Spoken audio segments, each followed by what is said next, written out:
So it's live right now.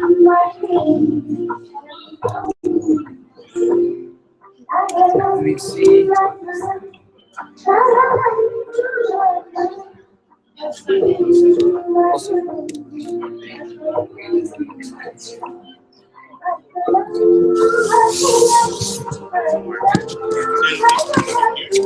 Maybe you.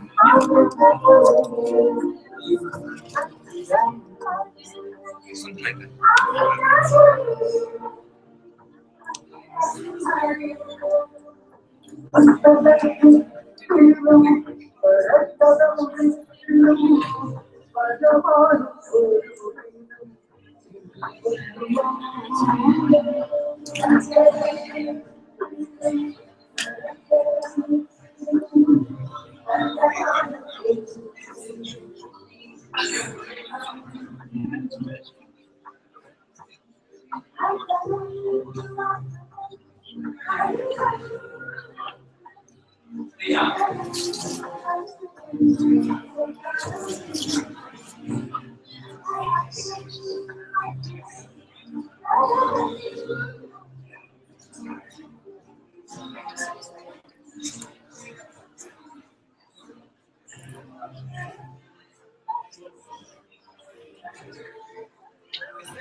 It is live stream. I don't think anybody's here yet, though. I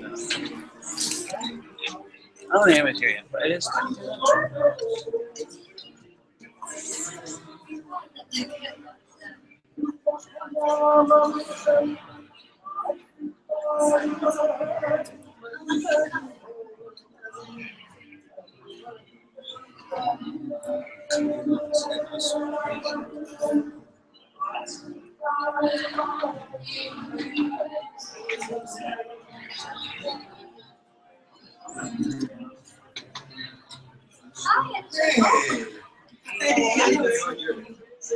Oh, she flew all the way in from Boston to be here. Wow. Just like that.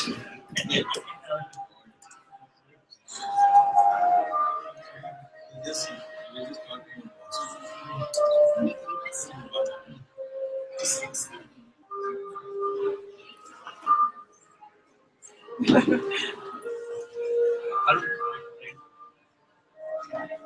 don't see.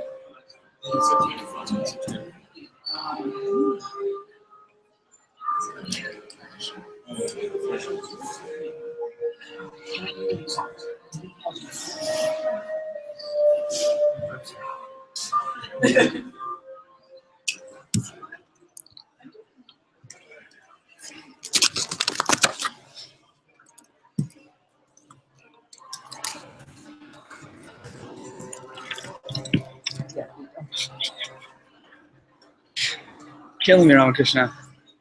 What?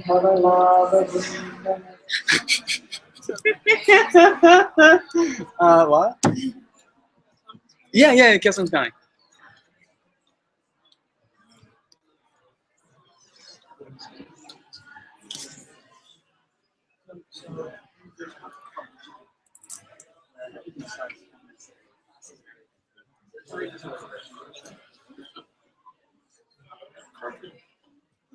Yeah, thanks.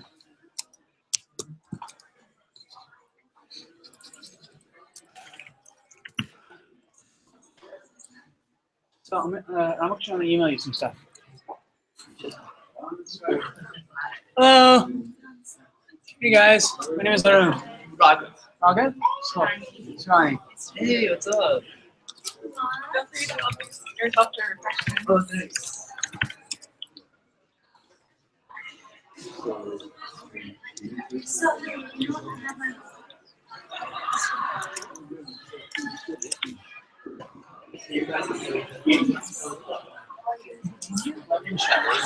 She's right outside, but I just haven't had a chance to go bring her. Shelly. You know Shelly? Yeah, Shelly. She's here. How's she here? She got here using methods of transportation. Where is she? Hey, AJ. Yes. Nice to meet you.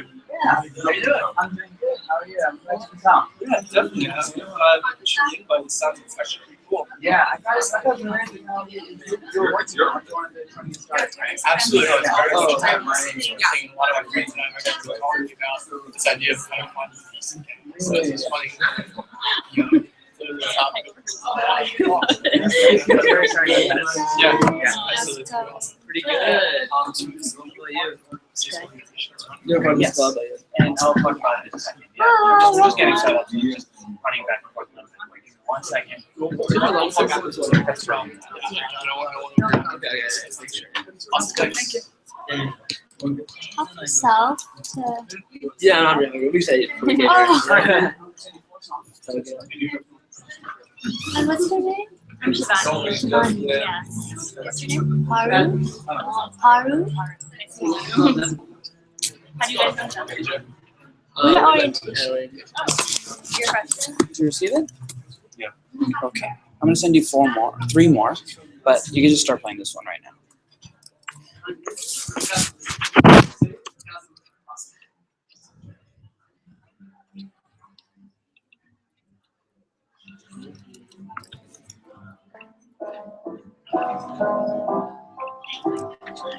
Yeah. There's no water, so they can drink coffee. There's hot water. Oh, what? It's one of the 3 things with hot water.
I've done nothing of note. Yeah.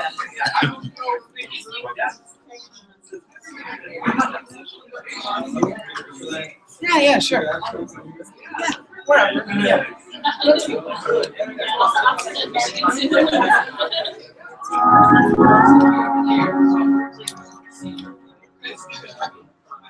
Hey, what's going on? How are you? Doing well. How are you? Pretty good. How's your summer? It was great. How are you? It was good. Yeah. Awesome. What were you up to? I went to Peru for 3 weeks, and then I was Yeah, what about you? Well, I was It was pretty cool. I was You know where to go? I went started What they do. so it's all from Europe. Basically, everybody's wondering because we had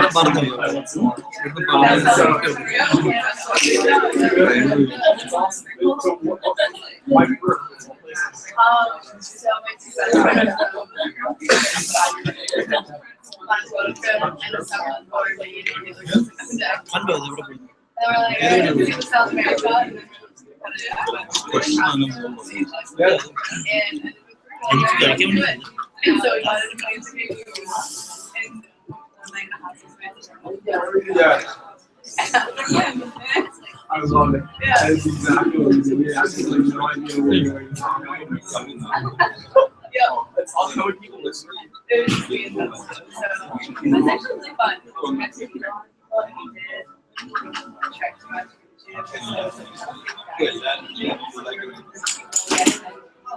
Yeah. And it was amazing. And you're like, wow, in reality, this is fun as fruit. Yeah, but I worked in the summer camp and I only go back, and then Yes. How we already know your trip. Which are sweet. Like, my friend, late next year, he's like, ashram.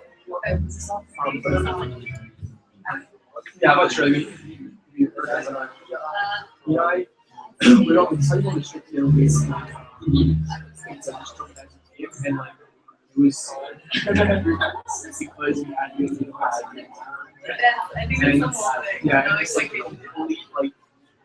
were just wandering, like, we were afraid to use some wandering, just over and over everywhere we went. Literally, like, we took wherever like we decided to go. These incredible the locals, so we got to know them. I feel like culture that's really the locals. That's So I time with them. Put together these families, really like trying to like become like season, like the time to be there, and like these whole experience was just like really special. So, That's really cool. that was awesome. And also, the amount of we like hiked everywhere we went, and we just had like really cool feet. And so like climbing the boat, you can't see like especially in the background. So it's like that was awesome. Also, like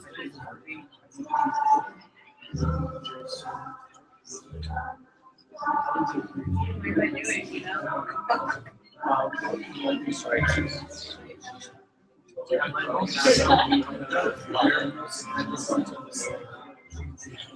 Because the sex rate were better figure out that's why that's true. Streams, the third, and then all the lights in the dark. We didn't know. We got hope. Last year, we ended up coming through because forever, and it's not here.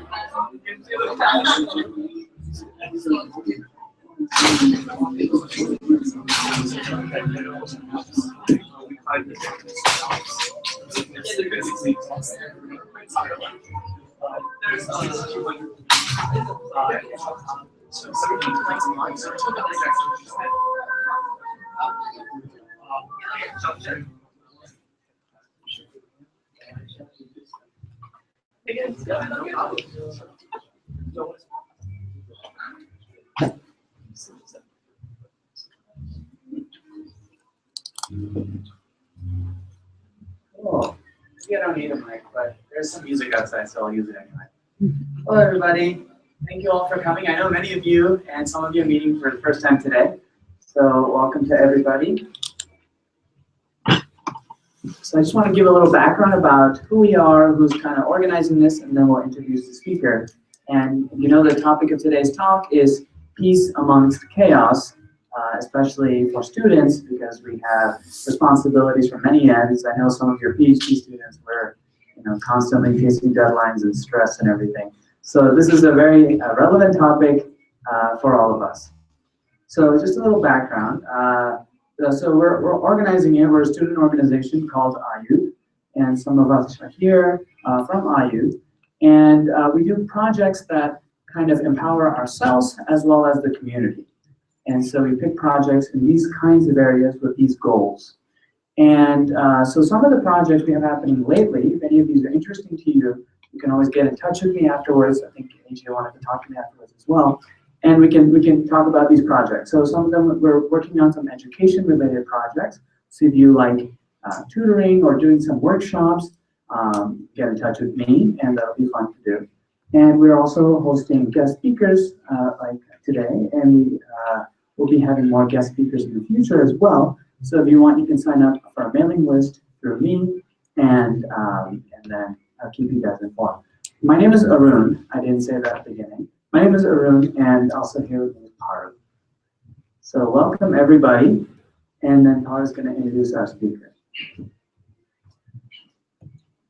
Brahmachari Shantamrita Chaitanya grew up in the USA, where he studied Japanese and Asian civilizations at Amherst University. At the age of 29, he was initiated as a monk, and since then has been engaged in social, educational, and spiritual activities around the world. In recent years, he has been conducting more personal development workshops and seminars, delivering motivational speeches, and promoting a type of occupational therapy via self-understanding. Fluent in both English and Japanese, he teaches stress management, relaxation, meditation, self-reflection, and self-analysis for a wide variety of audiences around the world, including university faculty and students, members of business and political communities. He has participated as an invited guest in international conferences throughout Asia and conducted workshops at the UN headquarters in Nairobi and Fiji. So we would like to give a warm welcome to Brahmachari Shantamrita Chaitanya and thank him for having us here.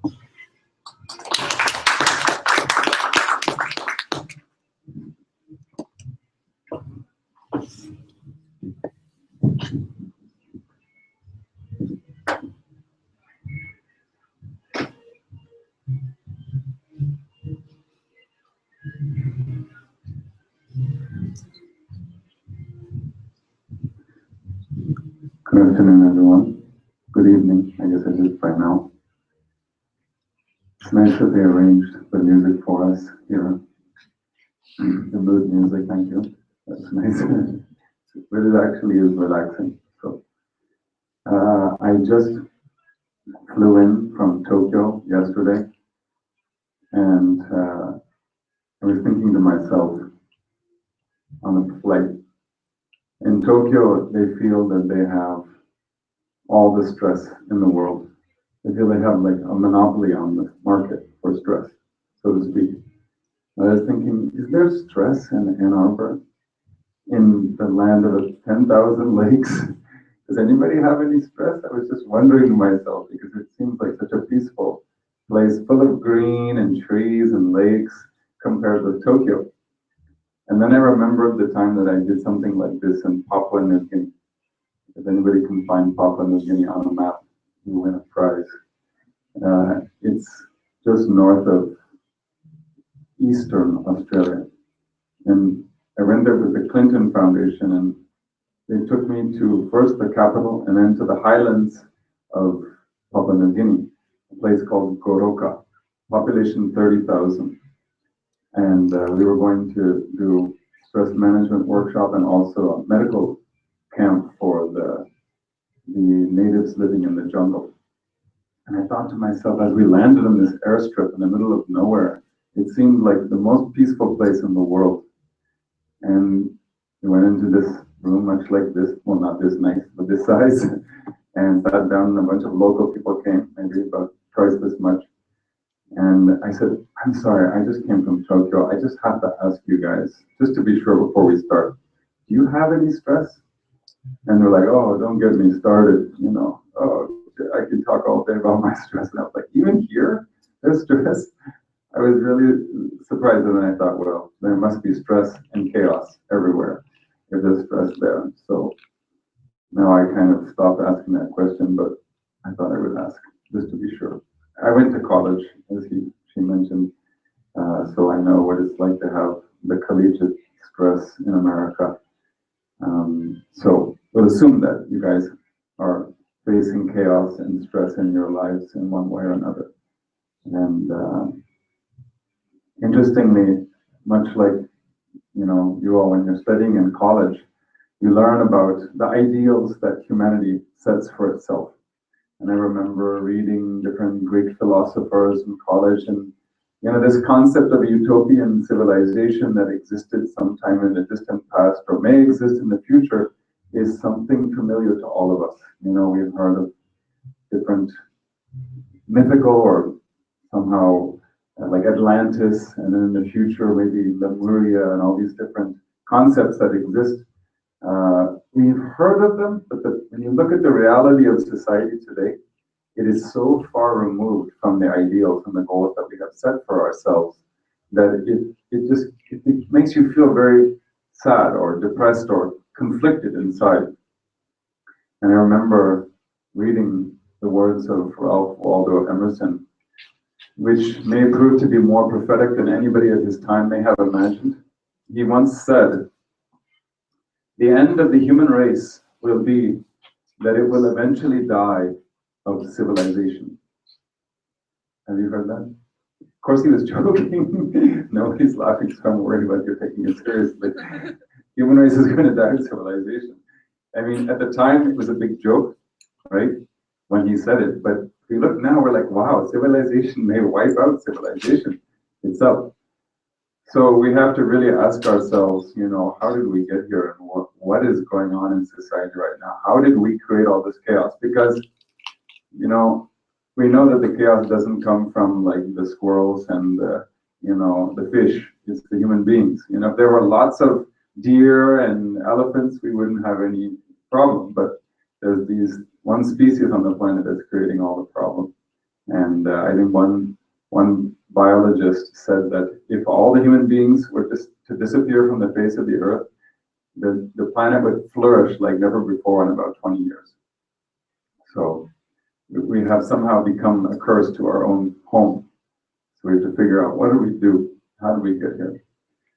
So for me, as Baro mentioned, because I'm in this line of life and I've been spending a lot of time in the spiritual career, spiritual field, I have had exposure to the thoughts and the life example of great beings.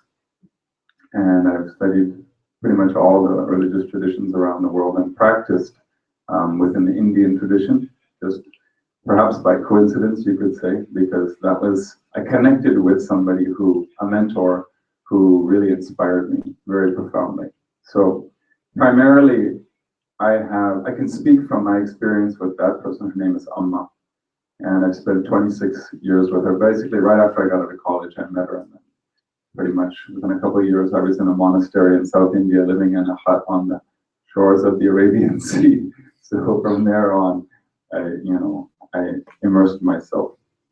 One thing I've seen, though, is that you can imagine that any really elevated spiritual person or philosopher, someone who practices their teaching, their theory, I could imagine they would be similar. But the thing that has astounded me is that I thought when I was, before I had been exposed to the lives of such beings, that chaos is always chaos.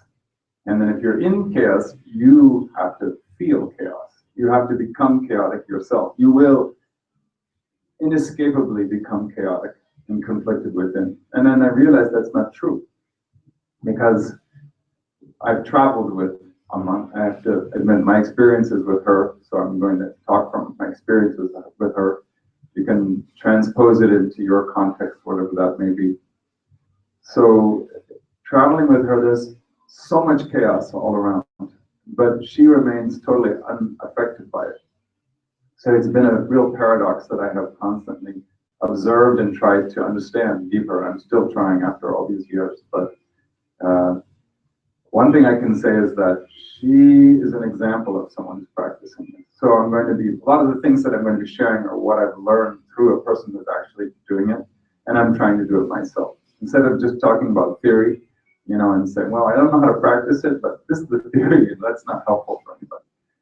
So what I've seen in her case, and what I've learned practicing myself, is that even though, for example, she'll be sitting in one place, and her way of interacting with people is like, I think Dalai Lama shakes hands with people, and some people just pray from a distance. But what she does, because she feels like a mother to everybody, she hugs everybody.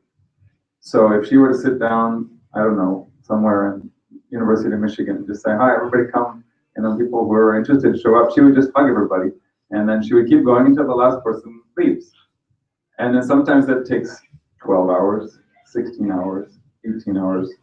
I've actually seen with my own eyes her doing it for 24 hours without getting up from the chair, which means in between I'm going to the bathroom, eating, sleeping, many times in between, but she's up the whole time hugging people, tens of thousands of people. It's unbelievable. So during that time where she's hugging people, there'll be interviews, CNN, BBC, because someone's doing this. What's going on here? They come and they want to interview.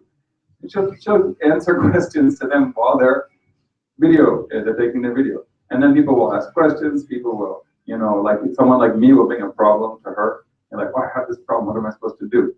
She doesn't have any chaos of her own, so I have to voice my chaos on her. You know, so this is what happens. And the whole time she's completely relaxed. So to me, the first time I met her, it was a huge paradox for me, because I thought that in order to, you know, transcend these things, I had to be very sort of aggressive, you know, there's no hint of aggression in her. In fact, she's like water. It just flows around everything. And I was like, how do you become like water? That's got to be really difficult. It's easy to be like tough guy, you know, but because at the time I met her, I was just about to go in the military. And I was thinking you have to be really tough. But then I realized, wow, it's more difficult to become like water than it is to be really stiff. So I was observing her a lot. And one other more specific example came in 1993. As Padre mentioned, I speak Japanese. So in the early 90s, we were just getting her visits to Japan arranged, you know, for the first few times. And I remember in 1993, during the middle of the program, as she is hugging all the people, what is one thing that Japan is famous for, not other than sushi? Like natural circumstances that are different from other places. Tsunamis. Tsunamis and earthquakes, exactly. There was a huge earthquake right in the middle of the program. And people, you know, these are Japanese people, they're all Japanese. So even Japanese people were running for cover. You know, and I grew up in California. You don't have earthquakes in Michigan, do you? Never, yeah. So I was used to earthquakes because we had them all the time. But this one was one of those ones where you're like, whoa, this is a big one. And we were on the 5th floor of this old building, and it started gyrating around, you know, and I was like, what's going on? And then I was like, I'm going to look and see what she's doing. If she runs it, I'm running for cover too. But she was like sitting there, she's like, wow, this is amazing. This is so much fun, you know. And all the Japanese people were, you know, they said, well, you guys don't learn it here probably, but they always taught us in school, duck and cover. Jump underneath your desk and hide there, right? So they were doing that. Some people were running out of the room, and I was like, if she, you know, what is she going to do? And she just had this innocent, like wonder-struck look on her face. And then when it was over, she said, that was so fun, you know. She said, what was that? Because they don't have earthquakes in South India either. I said, that's an earthquake, you know. And she's like, amazing, you know. She was enjoying it the whole time.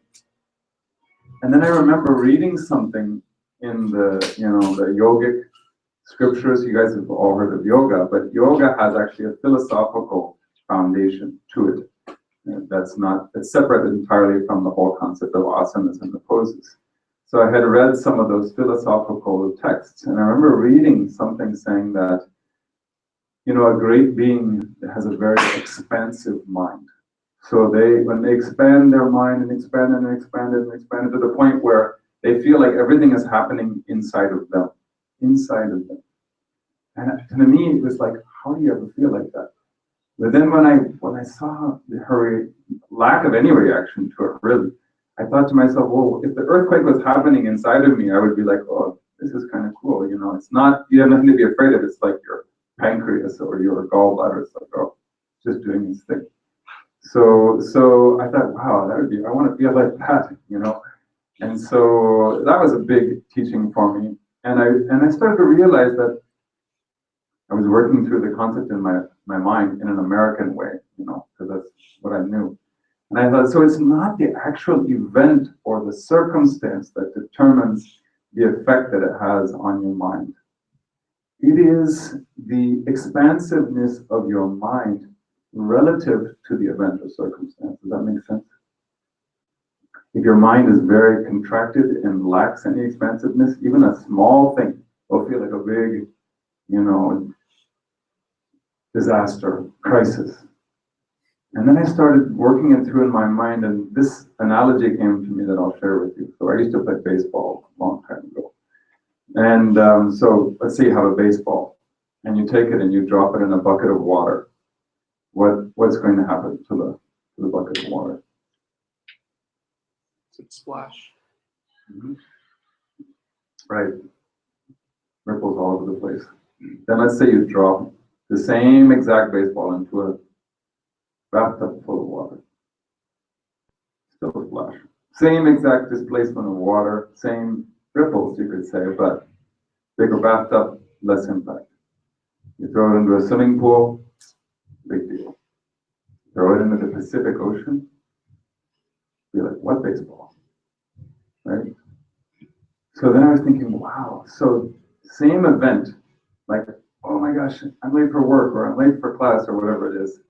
Or the same person, irritating person, I don't like this person. I mean, that thing, that object doesn't change.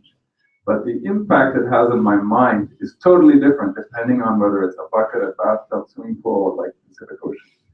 So if I can make my mind like the Pacific Ocean, nothing's going to affect me. So then I started really focusing on that, and I started asking Amma about it. She's, like I mentioned to those who were here in the beginning, the only mentor I really had on the spiritual path was her. She's a South Indian saint. So I wanted to see if I was on the right track, and she said yes. She said, people talk about God and this and that, but you could say that God is just expansiveness of mind. Infinitely expansive mind is divine. Something like that. I was like, wow, I've never heard that before. But I'll go with that. I'll work on that. So if I want to cultivate that, it's a good thing.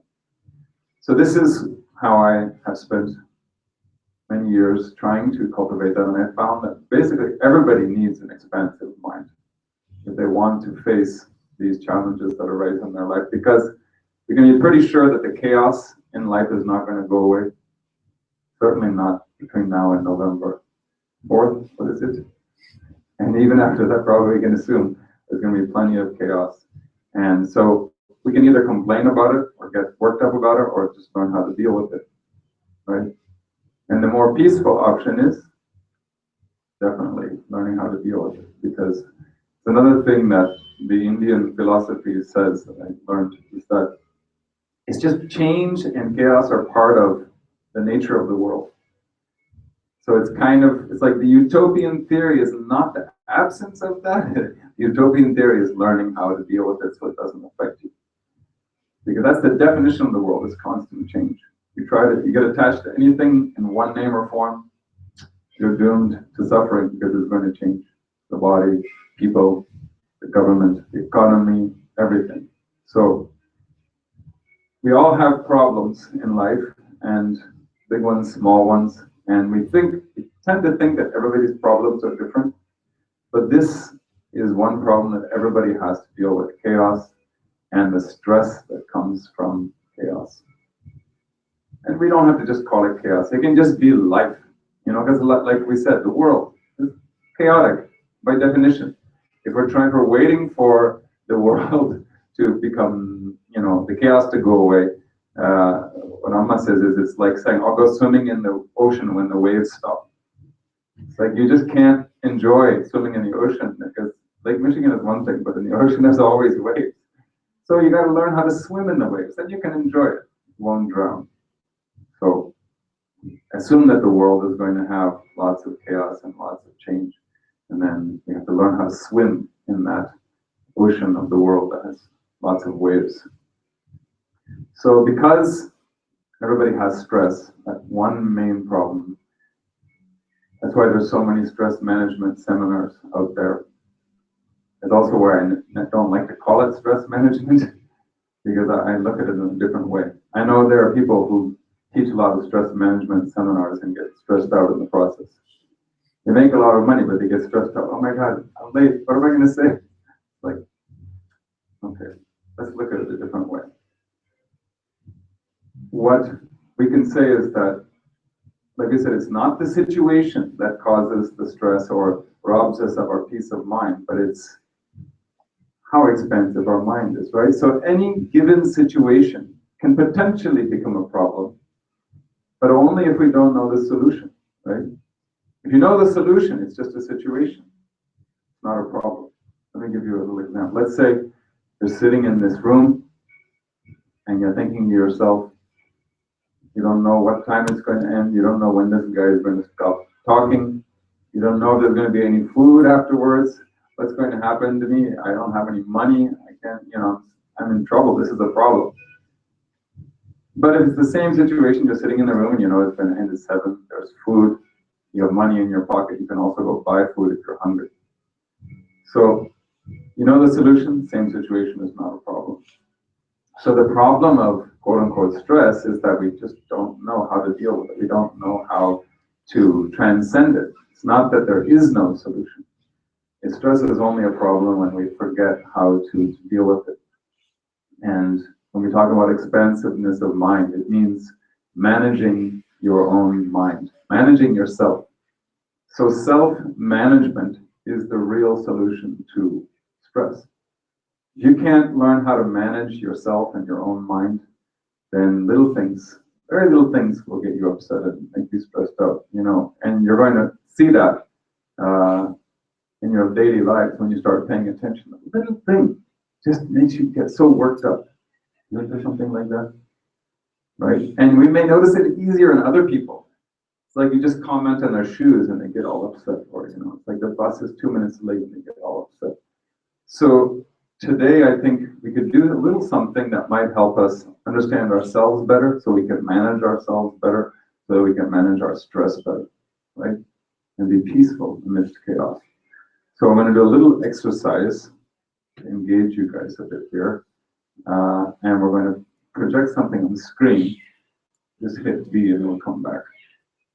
There we go. Okay. So you guys have heard of a stressor, right? Not ER. Stressor, we're all stressors, but there are stressors, right? Anybody studying psychology here? Right? Isn't that what you think? That one thing? I got my worst grade ever in college in psychology, but yeah, I've heard there's a thing called stressors, and it makes a lot of sense to me. So it is supposedly a person, place, thing, or circumstance that creates a stressful feeling inside of us, okay? So I'm going to have a list of a few stressors, potential, okay? And I'd like you all to just look at it on the screen. You don't have to write anything down. Look at it on the screen and decide for you which one is the biggest stressor for you and which one is the littlest stressor for you, okay? So we'll run down the list. We get traffic jams, getting a last-minute assignment, talking with an angry person, being blamed for something you did. Most people don't like that. Feeling out of control or feeling helpless, having to do something you're not good at, not being able to please others, and then just throw in an extra bonus one, finances, but balancing your checkbook, that kind of thing. So just give it a little thought for a couple minutes, and then we'll resume. Just pick which one is biggest and smallest for you.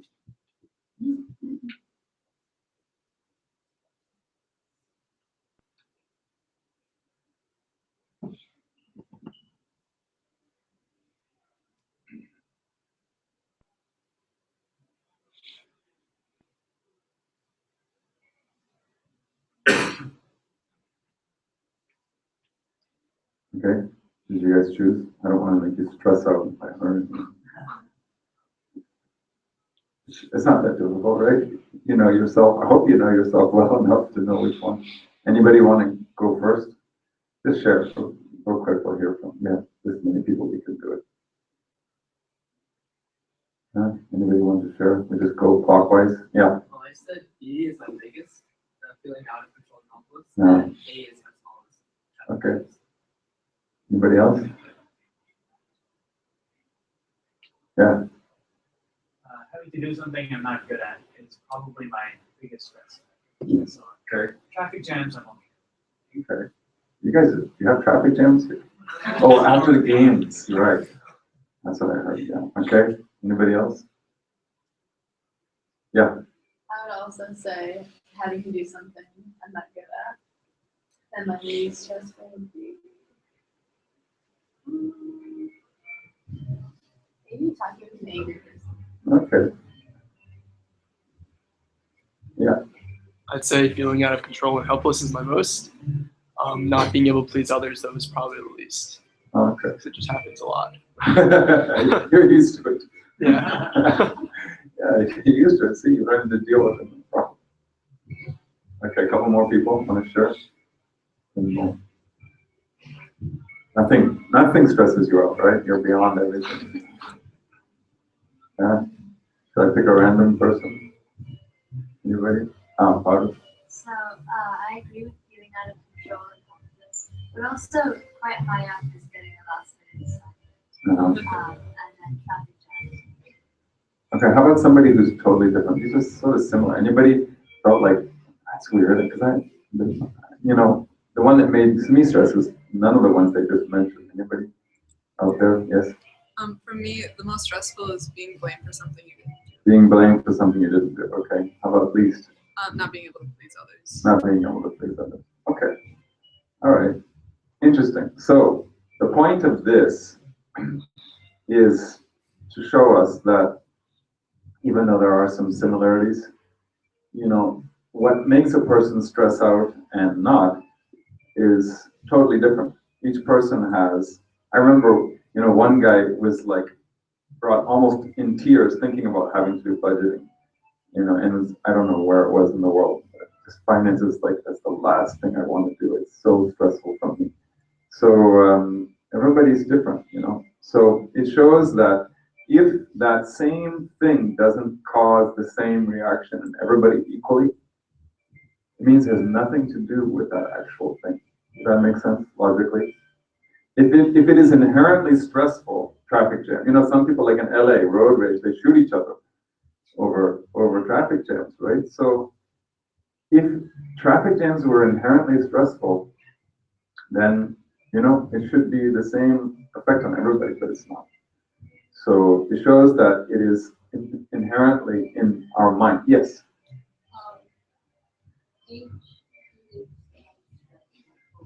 Okay.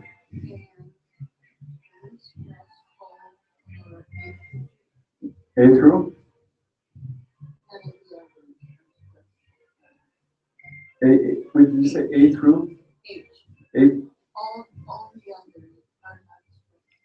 Oh, so G was stressful for you. H is stressful. All the others don't. Oh, all right. That's a first for me. That's good. Good to hear that. So, perfect example of how it's our mind that determines it. So, we try various ways to de-stress and manage, the chaos in our lives, but even trying to manage it becomes stressful. You go for a family vacation, you get away from it all, and you're rushing to the airport, you get on time and packing the bags, and then fighting with the people at the counter to get your bag. I mean, everything becomes a kind of a stressful situation. Some people, just to get away from their stress, they try to forget it. We have very many ways of forgetting the chaos and stress in our lives. Instead of dealing with it, like just web browsing or eating or shopping or just avoiding our problems. So Amma told me a story once. She likes to tell stories to make us laugh. So she was telling me about a couple. Actually, there was two guys sitting at a table having tea. This is what they do in India. They have tea. And so one guy said to the other, is your marriage going well? And the other guy says, yeah, my marriage is going great. 25 years, perfect. You guys are happily married? Wow.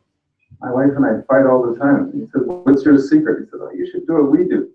We take time every week, twice a week, go out for nice candlelight dinner and some, quiet time after that, and a slow walk home to the park. And he's like, oh, I should have been doing that a long time ago with my wife. He says, no, you should do it the way we do it. I go on Tuesdays and she goes on Thursdays. So like, avoid the problem instead of trying to solve it. That's one way to quote unquote deal with the problem, but it's not really a solution. We ultimately have to figure out how to be peaceful amidst chaos. So that's why I wanted to really focus in on the subject of trying to make our mind more expansive. And I also wanted to give you guys some time to sit down and talk about it. And we'll divide up, and so we have these tables, you can discuss amongst yourselves a little bit. So, like we were saying, that maintaining a peaceful mind is possible amidst all of these stressful conditions, if we can make it expansive. And that's why have you guys heard of the Bhagavad Gita? There's one text in India. It's like philosophical foundation of yoga. It says there, it's about a 5,100-year-old definition of yoga. And there it says, yoga is mental equipoise. So just like we, think that yoga is bending over backwards and putting your leg behind your head, well before anybody thought of yoga that way, it was called equanimity, mental equipoise. That's the definition of yoga. So what we're really trying to do is we're all trying to become a yogi in that sense, a practitioner of that. We just want to be peaceful and have an equanimous mind, irrespective of what's going on. So the mind, the reason why we focus on the mind so much is because the mind is the medium by which we experience everything in the world. Your mind determines how you perceive everything, same circumstance. That's why Buddha said, your worst enemy cannot harm you as much as your own thoughts, unguarded. But once mastered, no one can help you as much, not even your own father or mother. So he says, if you master your mind, you have mastered the world. That's basically what he says. And actually, there's another place in this text, Buddhist text, where he says that even if you win 1,000 wars, you are not as victorious as one who has mastered his or her own mind. That is the greatest victory. So there's a story, and then I'm going to talk about some practical things. In India, they like these stories about kings and ancient kingdoms. So a long time ago, in a kingdom far, far away, there was this king who used to go out walking throughout the kingdom. And one thing is, he hated stepping on sharp things. So before he would go out for his walk, he told, the palace guards to go through the forest and pick up every sharp thing off the ground. It should be very soft wherever I walk. And they would go out and spend hours and hours and hours picking up all the needles and all the sharp rocks off the ground. And then he would go out, and inevitably he would step on something sharp or, prickly. And then he would berate them and scold them and send them to the dungeon, etc. So one time he was out walking with a very wise minister, and he stepped on something again, and then the minister said, and he was shouting angrily, and the minister said, Your Highness, I know you've been having this problem all the time. I have one humble suggestion. You're always walking barefoot. Is there anything wrong with walking around with a very soft sandal on the bottom of your foot? And he says, what do you mean? He says, I'll show you. So they made this really soft but firm sole on the sandal. He could walk anywhere in the kingdom without hurting himself. It sounds like it is a very simple solution, but the way I learned it, was that this is pretty much what we're like. We're all walking around barefoot in the world without any inner resilience or any inner immunity to the circumstances around us. We have to make ourselves stronger. And we blame the world for pricking us and being sharp and painful for us. But it's just like saying, I'm not going to walk with any shoes on. Just the world should conform to me. You wear some strong shoes that are comfortable, and then you'll be okay no matter where you go. So I'm going to put a few suggestions out there before I ask you guys to divide up into groups and discuss how you can do it in your daily lives, because you guys are fellow students, you know what your lives are like. You can talk about it amongst yourselves. So let's say that you want to be more peaceful amidst chaotic life, and you're thinking about a way to do it practically. I just have 3 things I'm going to suggest for that. It shouldn't be too hard to practice. If we have a long list, it would be impossible to remember or practice. One is, you're always doing things, right? Everybody's always doing things all day long, especially when you're in school. Got to do an assignment. Oh, got to do. The problem is that we identify with our doing so much. All of our actions define who we are. So that act of constant doing is, of course, it's accepted and it's understood. But in between, we absolutely need some time for reflection. Because only when we reflect after doing do we understand how some result is going to come to us, physical and emotional. You know, some outcome will come, the test results will come. If it's good, yay, I'm happy. If it's bad, I'm sad. But how did that happen? You know, if it's an unfortunate outcome of the actions that we perform, we have to reflect and understand, how did this outcome affect me in this way? How did I feel? How did I lose my peace of mind just due to a certain circumstance, person, place, or thing? So we need contemplative time for reflection after each major event. So when are the next exams here? October? You guys have, every week you'll have some kind of exam or another, no? Don't you? Something. I remember we used to have like test papers all the time. And then you have small classes here, like 15, 20 students also. And so much. I went to a liberal arts school, so we had like 20 people in the class. If you didn't do the reading assignment, you were dead. The professor would call on you by name and say, what did you think of chapter 5, you know, of the Machiavelli's The Prince? And you had to actually say something intelligible about it. So it was really stressful, each class. But let's say you have a test coming up. So you do your thing, you study, or you have to write a paper. You have to, you know, you're going to be evaluated by somebody, and then the result comes. Instead of just saying, oh God, I'm sunk, you know, now I'm done for, or whatever the reaction is, just set aside at least 5-10 minutes of reflection time to see how the event is one thing. The effect on my mind should be a totally different thing. At least in theory, we've seen how just the stressors show us that the theory is that, okay, maybe I'm not able to practice it. Why am I not able to practice it? Reflect on it for a few minutes. So act, reflect, act. Act, reflect, act. It should always be like that. A little bit of time for reflection and contemplation in between major milestones in our life. Second thing is, I'm going to propose, and I think some of you guys are already doing it, that you take up a little bit of selfless service, is what we call it. Volunteer work, I guess you would call it in kind of simple terms. We call it selfless service in a spiritual context, because it means, it puts it in a different context. You can go and volunteer your time, but be arrogant about it. I'm helping you, you know, poor people or something like that. I'm not poor, you know, whatever it is. There can be a big ego involved there too. So forget all that stuff. We're just trying to do it out of compassion or understanding. So you can think of it as selfless service, but it's pretty much volunteer work. Now, why does that help? You guys maybe can figure that out on your own. Why would volunteering my time or my energy help me develop a more expansive mind? How does it turn my mind from a bucket into maybe at least a bathtub? Yeah. Allows you to put things in perspective and meet people outside of your immediate situation. Yeah, that's good. I hope you guys can hear each other. Can you hear each other? Sort of? Okay. Anybody have any other perspective on that? Yeah?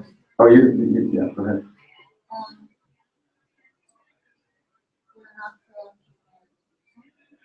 Okay, yeah, different way of saying something like that. One more? Anybody else want to say one more perspective on that? How does volunteer, because it's an important, very important point. Yes? You come to realize you don't need to take care of yourself. I come to realize you don't take, yeah. Because ultimately, a lot of things are out of your control. So sometimes taking care of other people can give you a more peaceful state of mind. One thing that I'd like to add here is that this is just my experience. When you, kind of like what our friend said, that you're preoccupied with your own stuff, sort of like you're getting out of your own little confined space. But you're including, it's just another aspect to it. You're including another person's problems or life or issues you're making it your own, right? Taking somebody else's issues and saying, I'm gonna deal with those together with that person. Soup kitchen, giving, something to, not just money, but like something concrete needed for a homeless person. So they, can be sure they use it in a good way, some food or like a blanket or something like that. Something, planting a tree or whatever, something that you don't benefit from directly, right? So you're taking other people's problems and making it your own, which means by force your mind has to expand that much. It's kind of like forcing your mind to expand. So it's very effective, I find, and you can all try practicing that too. And as part of the third suggestion is, as part of the contemplation, I have one other more concrete thing to suggest. It's not just act, reflect, act, but whenever possible, just try to reflect on the nature of the world. I know it sounds very vague, but let's say your new phone breaks. That's kind of depressing, right? I saw somebody with like the latest iPhone right when it came out with a cracked screen. And I thought I would be so, maybe not now, but a long time ago I would have been so upset. So it shows that the nature of it, even a thing that's a wanted object, a highly sought after object, it's doomed. It's ultimately going to break, right? A car is ultimately going to break. These electronic devices are all going to break. So accepting that as just the nature of the world. You try to avoid it, but when it breaks, you say, okay, it's bound to break. I knew that. Also, people, the nature of people, they change their minds a lot. You ever had somebody change their mind on you at the last minute? Typically, we get upset, but if it happens like 4 or 5 times, we should realize that that's just the way people are. People are like that. They change their mind. They're fickle. One day they like us, the next day they hate us. So you're like, okay, that's the way people are. If I know that's the nature of the world and people, I'm at fault for expecting them to be otherwise. Another thing is, part of contemplation is taking inventory of our expectations. Goes along with understanding the nature of the world and people, but we never really look inside of ourselves and say, what expectations do I have of other people and things, right? We expect people to treat us a certain way. We expect something to be a certain way. And then when it's not like that, we get upset. We lose our peace of mind. So contemplative, reflective time can just be looking inside and say, what are the biggest expectations I have in life? And then make note of those and then ask yourself, this is part of that reflection, is ask yourself, which are any of these really dangerous? Are they like time bombs that I'm planting that I'm going to step on and blow up? Because especially if it has something to do with something you cannot control, like the mood of your professor when he grades your paper, or like your friends and family, they also have their issues and their temperaments. So we can't control those things. If we realize we have an expectation that we can't control, and that's kind of a volatile one, we can try to reduce it to just a preference. Okay, we started late. Do we have an extra 5 minutes after that? I want you guys to have some discussion time with each other. So what I want to do is these are just 3 simple suggestions: act, reflect, act, selfless action, and the details of contemplation. So I just wanted to ask you guys to break up in 3 groups and sit down just 5-7 minutes. Maybe Ramu can just move to the next slide. It's a very simple thing. How can you practice these things in your life? You know, and if there's something that you heard and you're like, I heard that, I didn't quite get it, I need to understand that more, I want a clarification on that, you can note that as well. And things that you feel you can immediately practice in your life, or things that resonate, things that don't resonate, need to be clarified, you can talk about that. We'll do it for 5-7 minutes, and then we'll hear what you guys had to talk about, and then we'll close. So we're gonna sound off like in elementary school, 1, 2, 3, 1, 2, 3, 1, 2, 3, like that, and we'll have 3 groups. 1, 2, 3, 1, 2.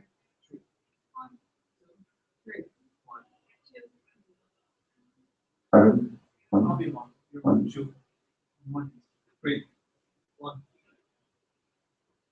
Okay. I'll be an observer. I don't want to be like breathing down your necks. So groups 1 and 2 are going to have 1 extra person. You remember your number, right? Hopefully, some people get confused. Yeah. All right. So group 1 here, 2 here, and 3 here.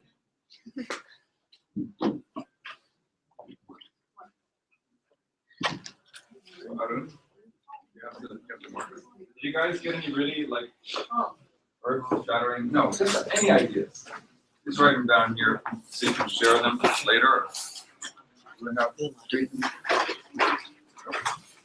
have some marker pens too. It's nice to write it down because it makes it visual and it helps you share ideas with each other. First, you can just introduce yourselves, where you came from today.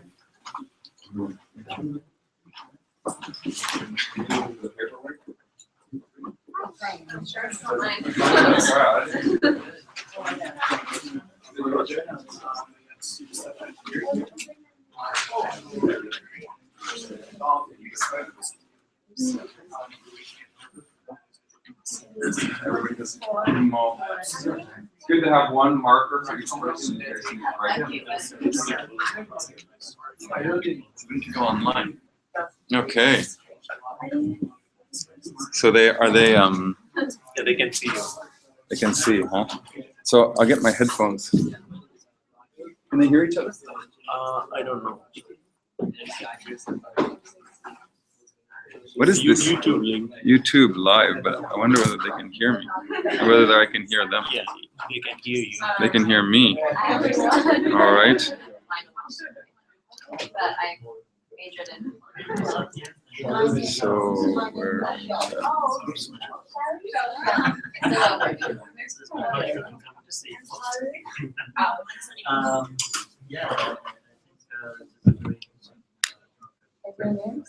Yeah. Hello. I get to talk with you guys, whoever you are. If I can find that. Let me see. I don't know. Can anybody talk? Can you guys talk, or can only I talk? Hello? Hello? Arun? They cannot talk back to me, can they? They can only see? Can only see. Oh. I think there's a chat room though. Chat room? Yeah, right here. So Okay. you can chat, but you can All right. also- So right here, I just type it in here? Yeah, we can try. But it says there's 7 people. He said there's 7 people, but there's only 3. Huh? They're only their chat. Yeah, I think they're trying to I talk can't hear you, but you can type questions. Because afterwards I won't be able to take the questions from you guys. So if there's anything you wanted to ask about, you can type it now.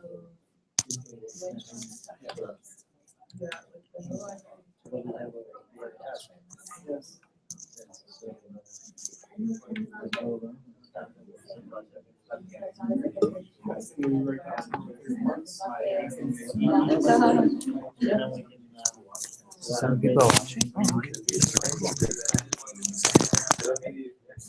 So I think we'll. If you guys type any questions, oh, they can't see me anymore. No, they can. This isn't updating, but this is what they say. Oh, okay. So you guys feel free to ask questions. Type them if you want. No problem. I'll be watching the screen off and on. So really, there's some. I'll just summarize what they say.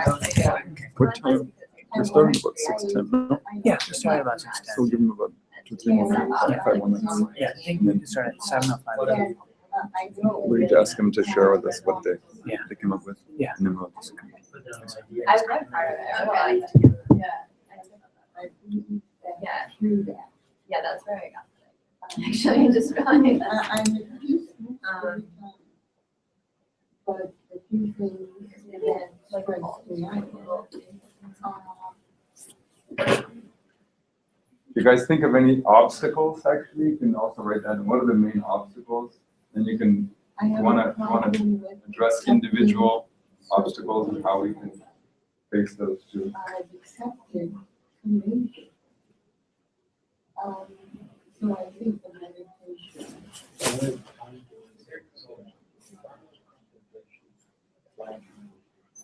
That's all your content. Not contemplate, but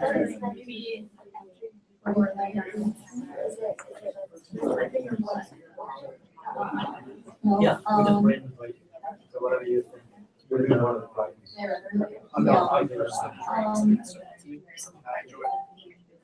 yeah. both meditating and reading a book. Good question. Very good question.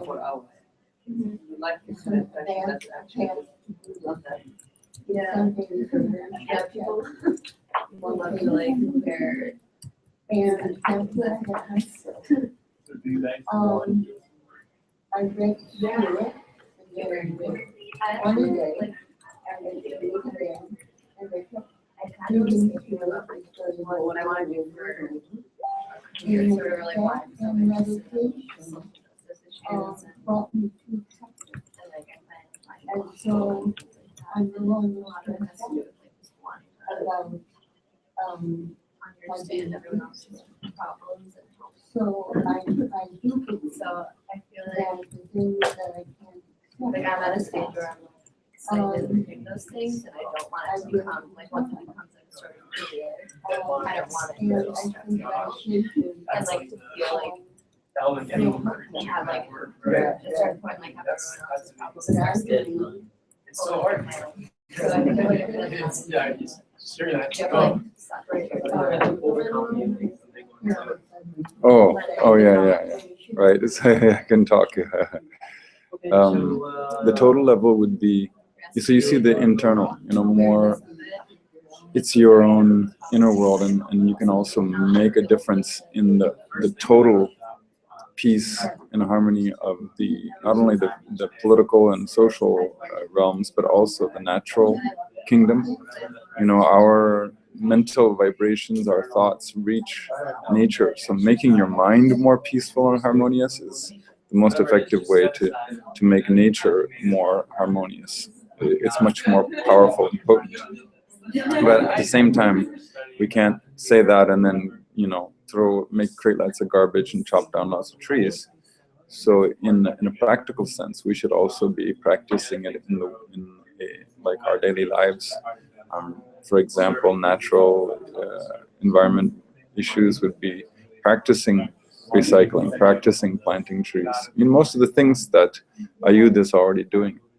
That is the way to put it into practice through our actions, through our hands. And like war and violence, you all are the future generation, the youth. You guys are the ones who are going to run the world, and you're going to be inheriting all of the mistakes of the present generation. So that's just the way it works. So once you're of voting age, you can vote how you feel, you know, that is going to make a better world, you can participate in whatever organizations like Ayut that you think will make a difference in the world. And sometimes, for example, violence, you know, you don't have to go become a police officer or join the military to stop violence. Sometimes what's really important is just helping people come out of the trauma from violent experiences. You know, most of the time, the people who perpetrate the violence are people who have scars and, you know, trauma from previous experiences. You know, if you believe in past lives, then you can even say from past lives they bring it with them, perhaps. But whatever it is, such people need help coming out of their trauma so that they don't vent their anger and inner turmoil on other people. So that's another way to help overall prevent violence in society, is to help people come out of the trauma that they experienced. So two ways, internally and externally.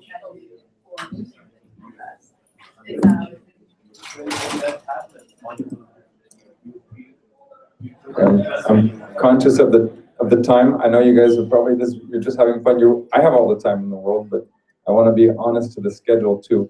If you want to sorry? Okay. Nice to have you with us. Thanks for coming. Yeah, thanks for joining us. Yeah, you guys just can take your time if you want. I'm here, and then when it looks like you guys are done, then we'll do a summary at the end.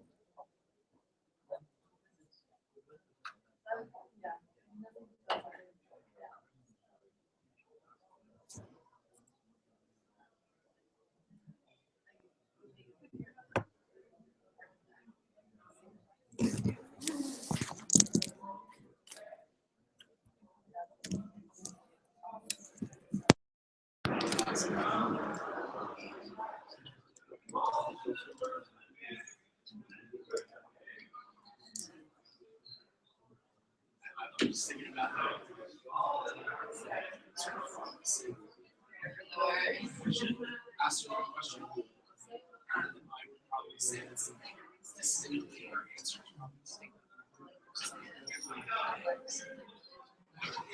You care so much about something else, and they reciprocate that like in itself is like extremely.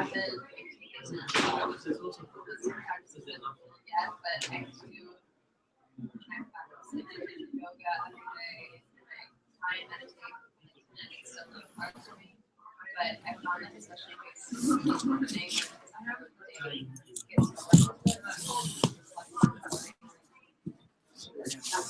that my mind happen today.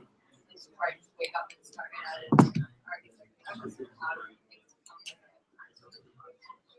prepare and like significant. So that's very important.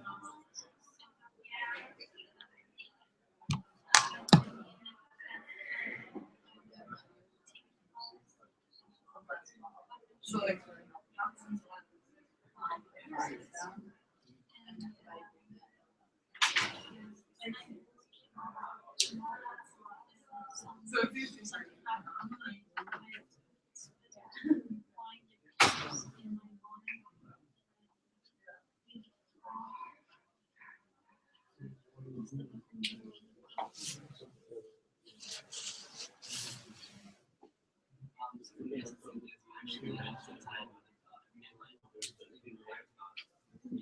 If anybody hasn't been talking much in your group, ask them what they have to say. There's always one person who's kind of like the reticent sort of like listener.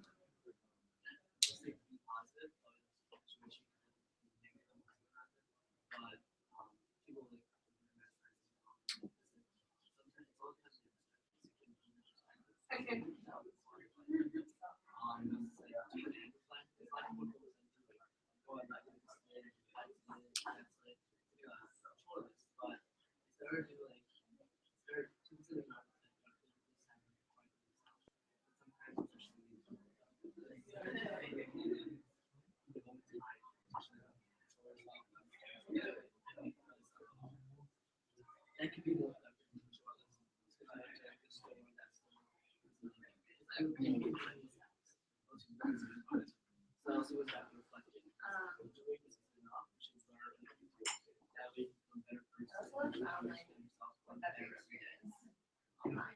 Sort of, if I reflect on it, I don't actually, but like every time that I get, like I forget, like I was reading myself last week, I was just think about it. Why does that stress? So it's really, why do I react so much to stuff or the thing, and I try not to do that next time. But it takes a while.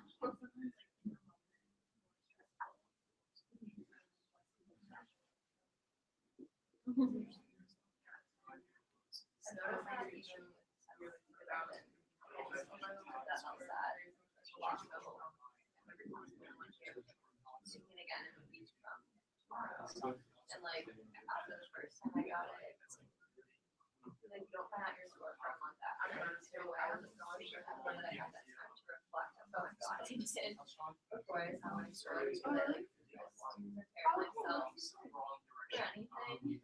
This way I'll be okay. And like having even like let's find out take it. I feel like if my parents will just to like create a few moments for like whatever is upcoming before you immediately like look at what you got. Ready? Wow. Just a few more minutes. Okay. No, okay. You guys just said there's another. You said there's one more question. Oh, okay. Sorry, guys. No, I meant these guys. Sorry, guys.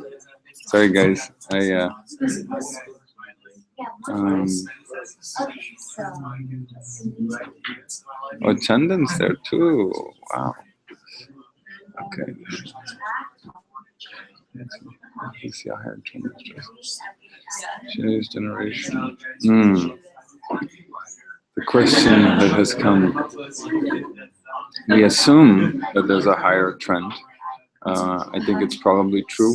And there's two things, I think. You know, like one thing Amma has said that really strikes me in this context of your question is that we have education for living. We learn how to make a living. We learn how to do things. We learn how to, function in the world rather mechanically. But Amma says we're not getting education for life.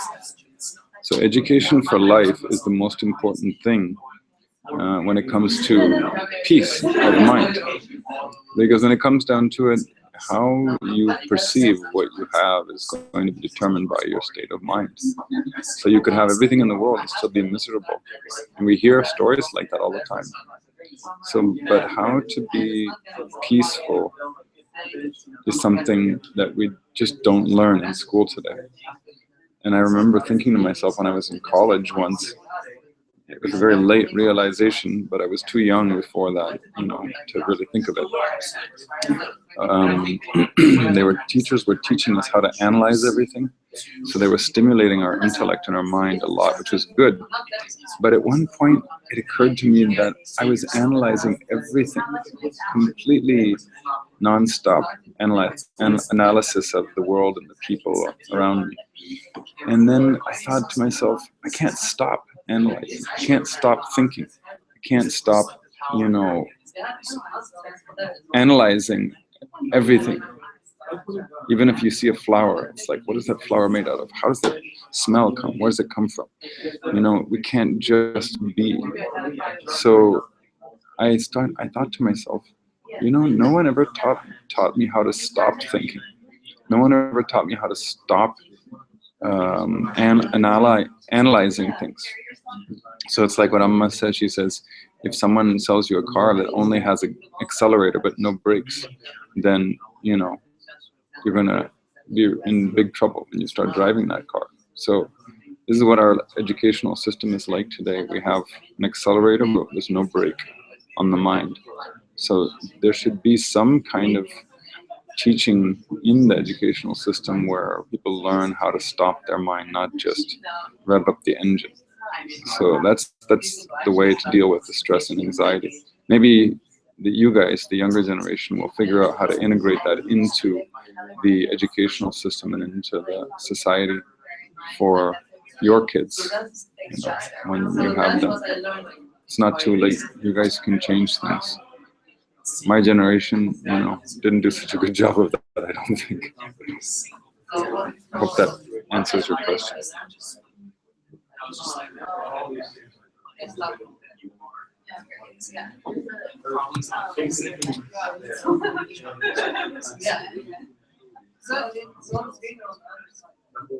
So how do you,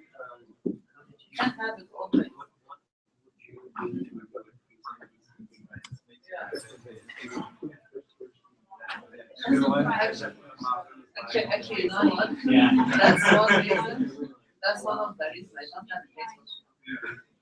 I decided, I decided I'm not gonna subject myself to that description. Although that's my area of research. That's another Facebook purpose for research purposes. But I made the conscious decision. That's what I feel. Let's talk. There's a during, there's after, that teaches you to practice meditations. I see it.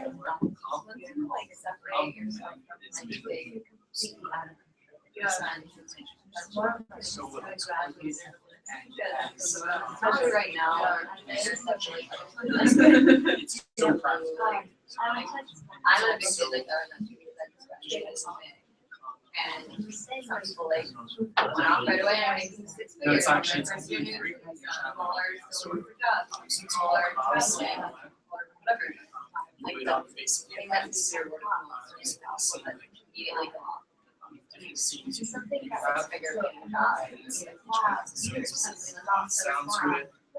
and like that's kind of Yeah. but like Meditation they do guided. There's also programs for to be able to realize what self-esteem stress, focus, anxiety, happiness.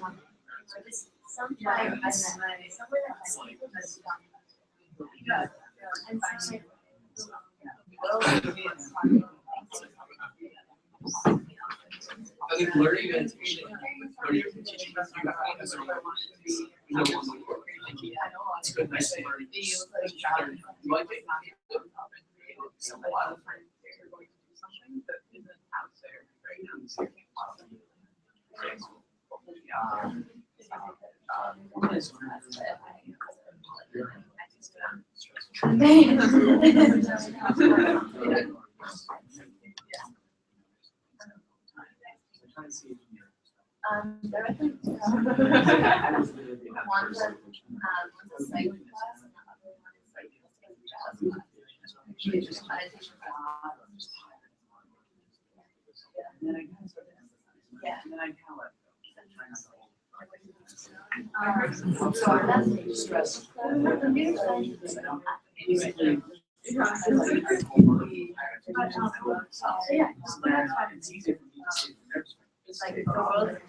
Isn't analyzing our environment good?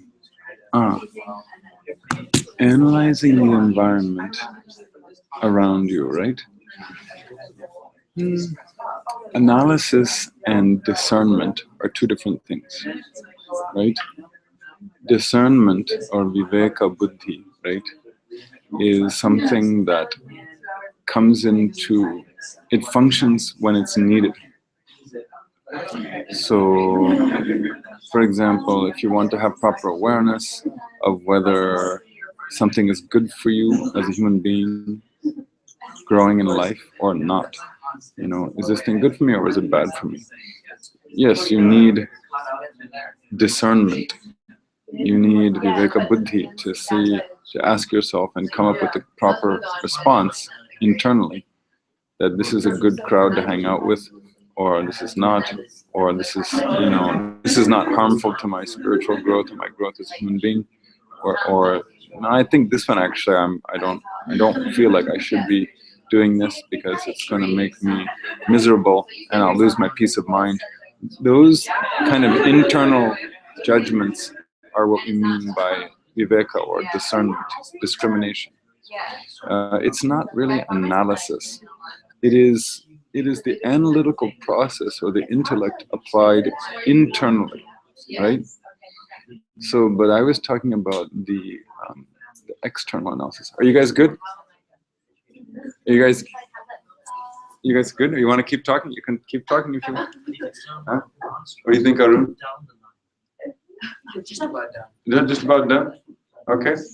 So how about this? If you have some, they want to talk a couple more minutes. If you want to write down a few things to summarize, if there is some, or highlight the points that you want to share. I wanted to ask you guys to share some things with each other because it's good to learn from other people's thought processes.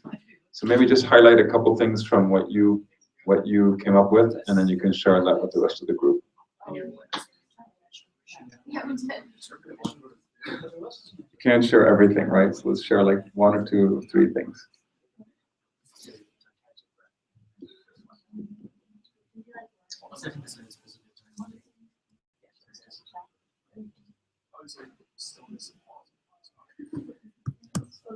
Okay. So we're way over the time, so I thought I would just have you guys maybe share. Yeah, I know people have to go because we're way over the time, but thanks for coming anyhow. And if you can stay for a couple of minutes, why don't you share what you guys discussed in your group with other people? All right. So how about let's start from here. Somebody from this table, you guys want to share what you came up with? Yeah, a common theme for us was just the idea of pausing and finding stillness in each moment, and allowing the idea of putting things in perspective throughout a given day, understanding from someone else's perspective how they may be handling something, and I guess more so taking a minute to breathe. Time for pause and reflection. Absolutely. Okay, that's a good theme. Good. You guys, you covered a lot of different stuff here in this table. Any 1 or 2 things you want to share with everybody? So stop thinking about future as stop comparing. Take time to reflect. Expect the best.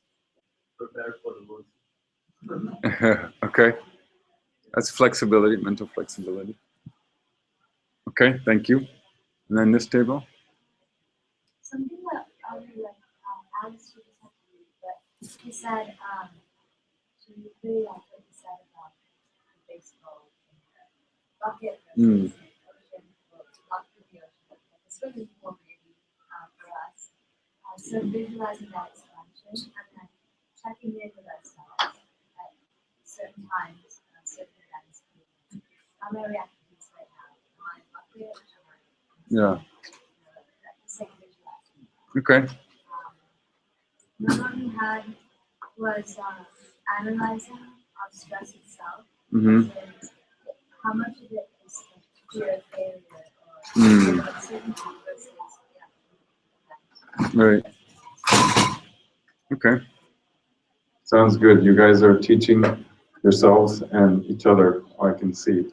So that's all I really wanted to try to facilitate today, as a place where you guys think about it, talk about it with each other, but ultimately what you take home with you is some kind of a clue about how you can do these things on your own in your daily life, because that is the ultimate goal. If you have to every time go listen to somebody talking, then when a problem comes, you have to deal with it yourself. So all these points that you've come up with are very good. And I want to conclude with a little story that maybe you can remember when you have to face some kind of challenging circumstance in life. Once, when asked what is real peace, Amma, again, like I said, she's the one that I have my experience with. Amma told a story about yet another king in yet another court in the old days. And this is the story. There were 2 painters in that kingdom. And there was a great rivalry that existed between the 2 painters. So the king said, okay, we're going to have a competition between the two of you guys to see who is the better painter. And you have 1 month to paint, make a composition, and the theme is going to be peace. So what happened is, one painter, they both, after 1 month, they brought their paintings to the palace, and they were put on the walls with a sheet across them, to cover them up. And then on the fated day, the king comes in and says, okay, let us see what your paintings look like. So they pulled the sheet off of the first painting, and it was this huge lake in a mountainous valley, beautiful natural scenery, and the lake was so still. There was not even a ripple, a single ripple on the lake. It was crystal clear. You could see all the rocks at the bottom of the lake and everything. So the king looked at it, he says, wow, that is fantastic. Peace. I feel so peaceful looking at that. And okay, good job. Let's see what the other guy came up with. They pulled the sheet off of the second painting, and it's this thundering waterfall, like hundreds of feet tall. The water comes crashing down into this pool, and the spray shoots up like 50, 75 feet, and just foam all over the place. But next to that base of the waterfall, there's a tree with a branch extending over the pool of the waterfall, and the branch goes out like that, and on the tip of that branch, amidst all of the foam coming up from the waterfall, is a little bird perched on the end of the branch, and he's sitting there with his eyes closed like this. And the king said, ah, that is real peace. And the conclusion that Amma gave it was that this is dynamic silence. What we need in life is really a kind of dynamic science that can be peaceful even amidst all of that. So like your life may feel like a thundering waterfall at times, but if you can be like that little bird, it is possible to be perched quietly, silently, and observing the actions and the events of the world without having your peace of mind disturbed. So maybe by practicing the things that you guys have come up with today on your own as well, you'll become like that little bird and just kind of watch the waterfall and enjoy it instead of being washed away and drowning in it. So that's also my prayer for the day for everybody. And I also want to thank you so much for coming today. I hope we get to do something like this again. Thanks. Sorry for going over the time, but you guys looked like you were having a lot of fun, so I figured it's okay.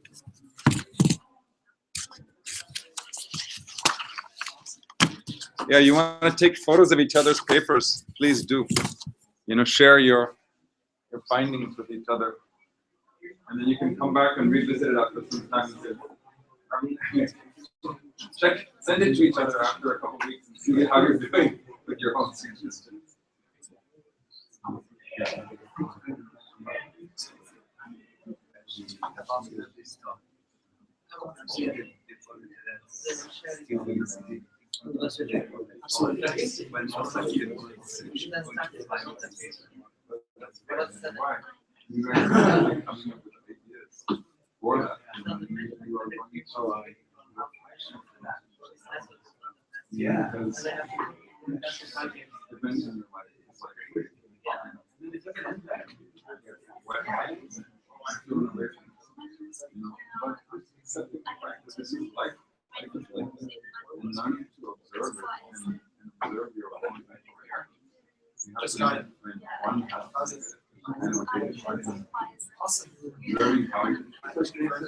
How does your mind react?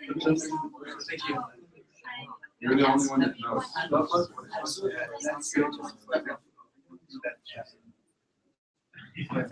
we are very concentrated on Bible. I can be the words. But sometimes we have what we have and it's really hard to change. Yes, and we can help. It's true. I can actually do it. And that's where I like to use how to feel their feel there's hope. Because if you don't feel it's hopeless, we won't try. There has to be some reason to feel like we should try. Right? So I often encourage to study foreign language. So like my native language is English, but I learned Japanese. And I learned another language, South Indian language, but I'm better at Japanese. So I can read, write, fluent in that.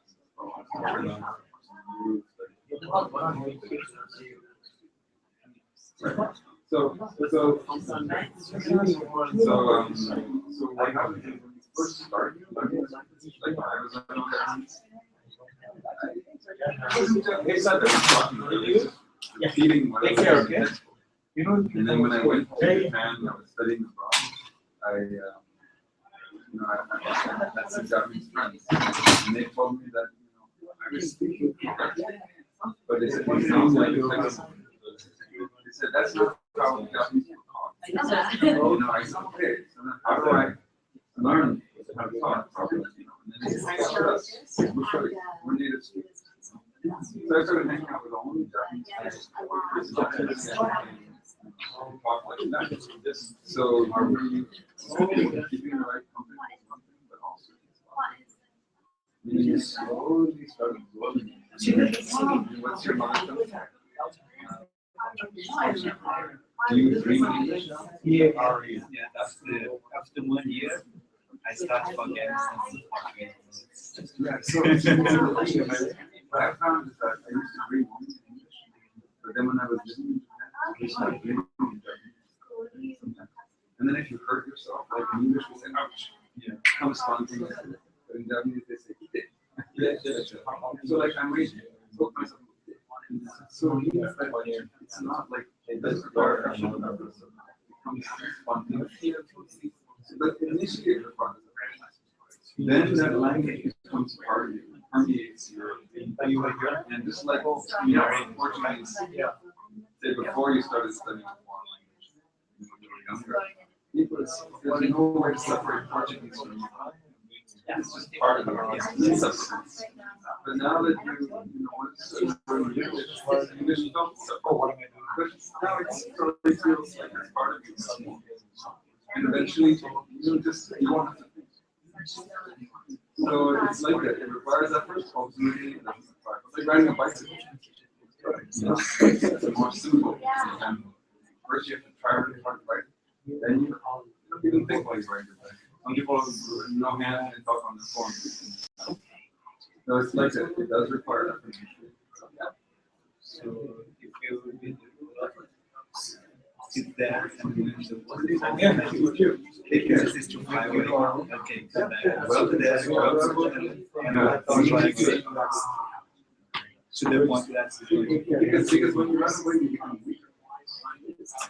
Like people who do weight, they're always trying to do this more and more weights. If they say to them, I'm only going to do this piece of paper, they're not going to get it. So they welcome the challenge, they welcome the chaos too. And say, oh, it's good, I'm coming along. It's like joggers, Yeah, hi. So I really enjoyed this. Also, I tried that, but it's pretty good. Okay, I just wonder, like, what do you like concentrate on? Well, this is one thing that everybody has this different mental constitution. So it depends on that person because first thing is you have to relax, right? You don't start off with you have to relax. So the initial steps tend to be pretty universal. Like virtually any meditation technique, like I said, your spine is straight, that facilitates, concentration. Even if they're going to teach you a breathing exercise, they won't say sit down and start breathing. Yeah. So it's like relax and just calm down, relax your body, relax your mind. So relaxation is a universal force. So once you're relaxed, you move on to something else. Typically, concentration. So concentration, that's the point where preparation first matters. concentrate on things. So typically they either choose something where universally appreciable, like sunset or nature, or imagine peaceful. I'm not going to say imagine studying shadow grams and so on. But definitely they'll say something that's peaceful and kind of makes you feel safe. But then if you want to get even more concentration, that's the place where you choose something, you're going to choose something that grabs your attention. Yeah, and that's what my dad used to always say, like, if you sit down and meditate, your mind will wander, and slowly bring it back to the central point. But that central point is not going to be the same. Yeah. So there are some things that are kind of easy, like a flame. There's Bhavaka and yoga, they'll put a candle and put a flame and just close your eyes for the flames. These are kind of neutral, but in India, you know, people wondered why they have hospitals and goddesses. Because everybody's drawn to different things. You grow up, it's like, earlier they call it Kula Deva. Kula Deva means like the family god. Yeah. And then it's like every family has it's very like minor views. Yeah. But because you grew up with that, typically it's easier for you to identify with it. But I came from America and I was like, I know. And I was like, I didn't identify with Jesus either. But I was kind of lost in the ocean without my brother. And so, you know, I heard that there's this one called mantra. And if I asked someone to learn mantra, and so I thought, okay, so that would be helpful. Something kind of like a mnemonic device that can be used to sort of speak mantra. So that'll help. Everybody has this. So then I went to Amma and she said, okay, what is your beloved deity? Because I don't have a beloved deity. I was like, I don't love God. I'm just a small person. And then so like, then I went in this room and watched pictures of gods, you know, and I would sit down and meditate from them one by one. And then nothing really touched me. So, but sitting on the sheep, and at the time, this was before meeting Amma, it's like I was in the military, just training. So I thought, well, this is cool. It's Shiva. So I was like, it's Shiva. And then Amma asked, why are you like Shiva? You know, so you just wanted to, it's very think a little harder, think a little deeper. It has to be something divine. It's not just like muscles and and so then I realized that I just don't have a personal relationship with God in like a form. So I said that to them, I said, I don't know. I don't have a relationship. And then I like you as a person, because you're a really holy person. And then, so if you have a mantra, I'll have you learn. So for me, that was helpful, just personally, because it makes me remember something inspiring. There has to be something inspiring, but you don't just meditate on the void. Yeah. Because I don't have a relationship with the void. Yeah. It's like a personal relationship. So you gotta pick something that inspires you personally, you know, and it could be just the concept of love, or it could be something that reminds you of that, or it could be, you know, so it's formless and then something form. So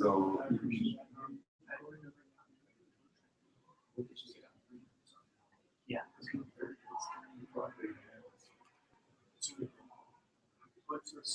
you don't know because everything goes like this. Yeah. Like if you have something that you identify with specifically, like a form, that's a shortcut.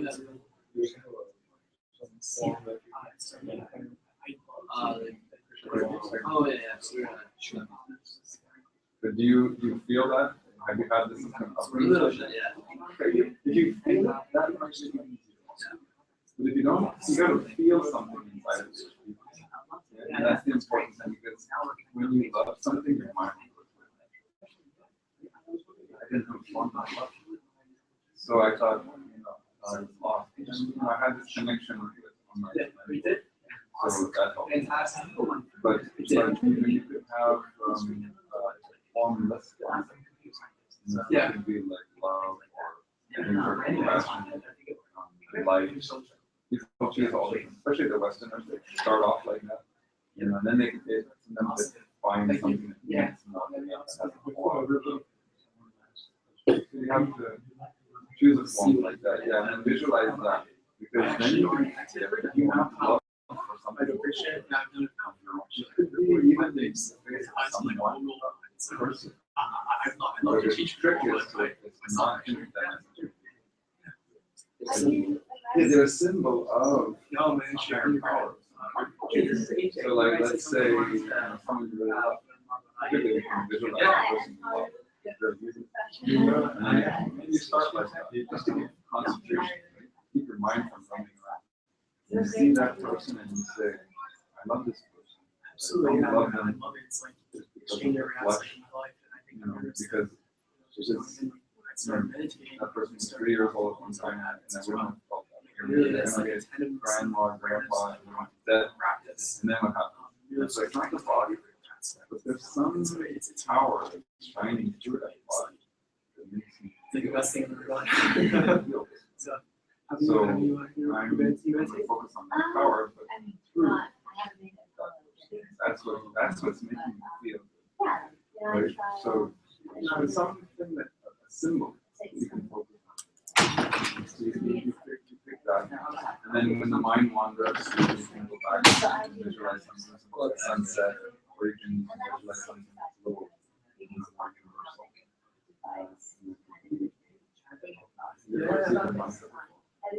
Oh, yeah. Just like gets you to a certain plateau or and the mantra like 100 times. And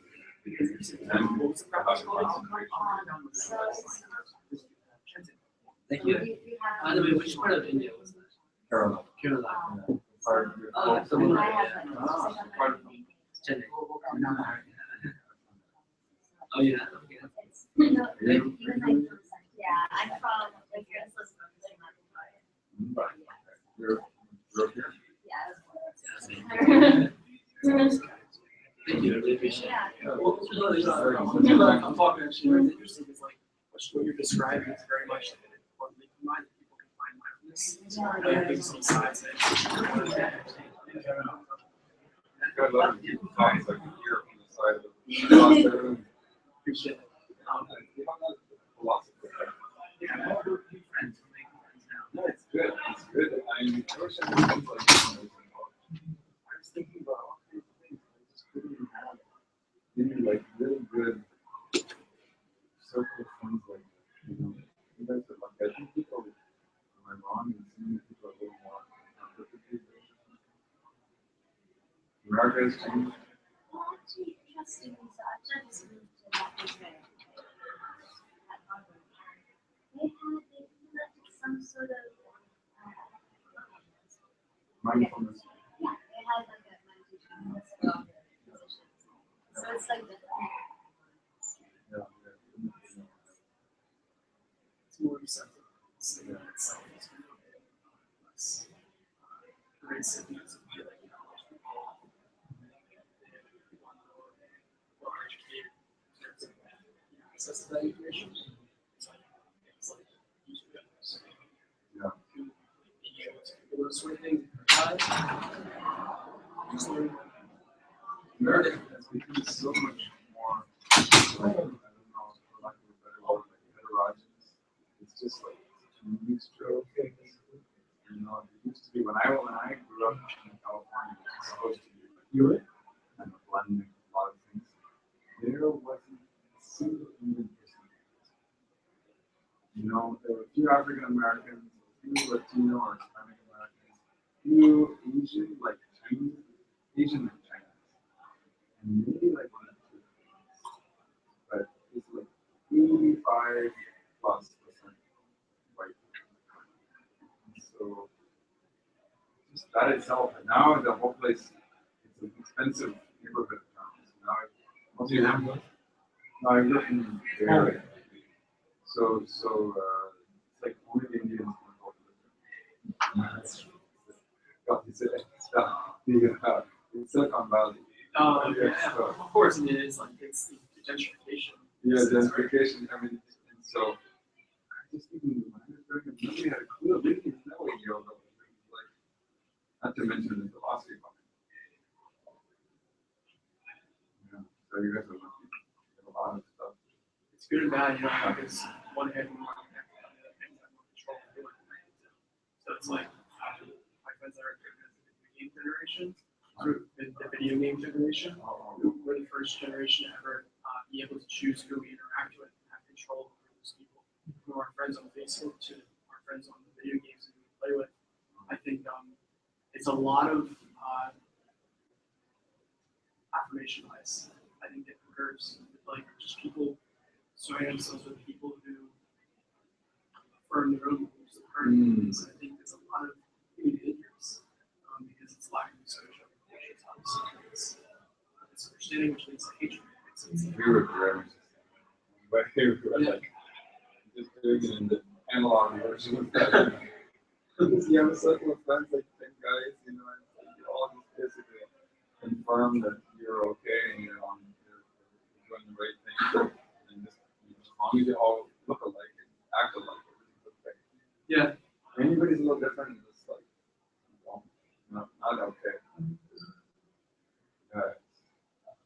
University. By the time you are university, so yeah. then it's a little bit better. University was better. University was better. High school, public high school. So I'm going through a lot of experience and like it's very scary for a lot of people. And the parents always that generation that nobody understands. Next generation. And it's like if they were going through the same things, you say, I know exactly about that. It's like it's a totally different flavor. Every generation, it's just built into the human race like that. I mean, I always think that generation's gone. Every generation thinks like that. Yeah. Scary. But we can't understand your generation. We can't. We have to make our minds. Yeah, I think they use it by experience, and this is exactly it, right? Like we can sit here and we can separate ourselves and say we're different. Like it's not the same problem I face, but in fact, we still have the same goals of being healthy and happy, and we still have the same like fears of being alone. Or, yeah, the goals of human life have never changed. Different ways people interpret. If you're doing it in a polo shirt in the 80s, or you're doing it in a Benetton shirt in the 90s or something like that, it's like different boxes. So you guys can do all this stuff with the